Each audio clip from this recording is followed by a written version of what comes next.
Je suis philosophe en entreprise, donc c'est-à-dire que je suis consultante en organisation, que j'accompagne sur leurs choix stratégiques, sur la définition de leurs valeurs, de leur identité, de leur raison d'être. Donc j'ai un axe RSE, responsabilité sociale des entreprises, et je suis surtout spécialisée dans l'économie sociale et solidaire. Par ailleurs, je mène beaucoup d'activités associatives. Donc j'ai d'abord un petit média qui s'appelle La Pause Philo, dont je suis coordinatrice et rédactrice en chef. La Pause Philo est vraiment dédiée aux nouvelles pratiques philosophiques et à la philosophie appliquée. Donc on parle de tout ce qui se fait de nouveau actuellement en philosophie dans de nombreux champs, les entreprises, la philosophie pour les enfants, la philosophie appliquée aux nouvelles technologies, à l'environnement, à la protection de la nature. Et en fait, c'est en travaillant sur ce média à côté de mes activités de consultante que j'ai été amenée à rencontrer plein de philosophes partout, qui faisaient beaucoup de choses passionnantes sur tout le territoire français. Et c'est en allant à leur rencontre pour la pause philo, en les interrogeant, que je me suis aperçue qu'en fait tout le monde avait le même problème. Qu'on était tous tout seuls, chacun dans notre coin, sur ce marché encore vraiment émergent, parce qu'on sent tous qu'il y a bien une attente du côté des organisations, du côté des gens, qu'il y a des questions sur le sens de ce qu'on fait, pourquoi on le fait, pourquoi on est là.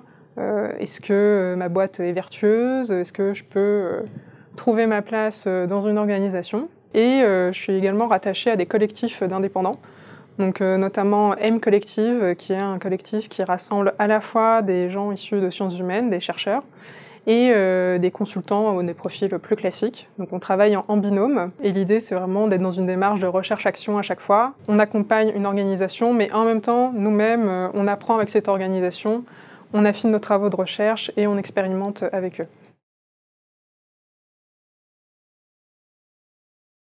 C'est très récent et on en est très fiers. On a créé Faire Philo, donc le réseau des professionnels de l'intervention philosophique, qui pour l'instant est composé d'un bureau entre Paris et Lyon, mais qui a vraiment cette volonté de s'étendre sur tout le territoire français, de rassembler tous les professionnels qui se lancent actuellement, donc autour de ces nouvelles pratiques philosophiques. Par nouvelles pratiques philosophiques, ce qu'on entend, c'est en fait ce qui sort de l'enseignement classique au lycée, à l'université, et ce qui permet de faire sortir la philosophie en fait, de ces champs déjà très délimités. Et donc c'est assez vaste en fait. Donc il y a les consultants comme moi, il y a les coachs en philosophie, il y a des gens qui font de la philosophie pour les enfants. Nous tous en fait, on a ce problème de définition de ce qu'est le métier de philosophe, ce que ça signifie. Est-ce qu'on peut se dire philosophe d'ailleurs si on n'a pas inventé tout un système de pensée, des concepts originaux? Quelle est notre légitimité vraiment?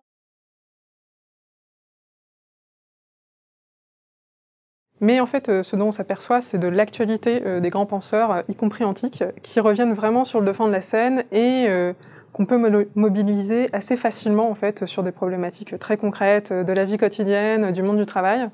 Enfin, par exemple, Platon, on l'utilise très souvent, on utilise très souvent Aristote, et même Kant, on peut trouver des liens, Spinoza, Nietzsche, enfin, il n'y a aucune limite. Et en fait, l'idée, c'est de vraiment utiliser ces penseurs, non pas pour assommer nos clients de culture générale philosophique, mais pour servir de support, en fait, à des problématiques qu'ils rencontrent.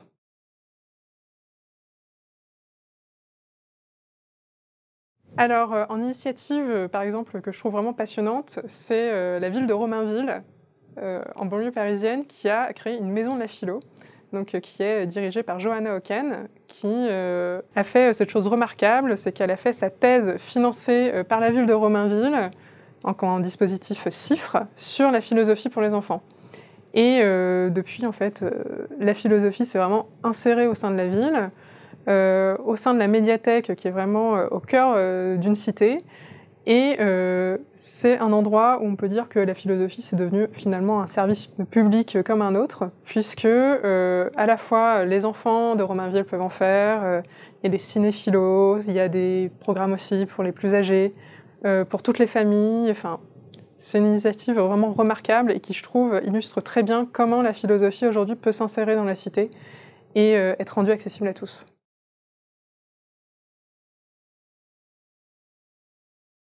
Ce que j'aimerais, c'est voir le métier de philosophe vraiment devenir un métier comme un autre, un débouché accessible à tous les jeunes diplômés en philosophie, qu'on ne se retrouve pas à la sortie de nos études à se dire bon bah à part être prof ou communicant, j'ai pas d'autre choix, et vraiment ouvrir les possibles.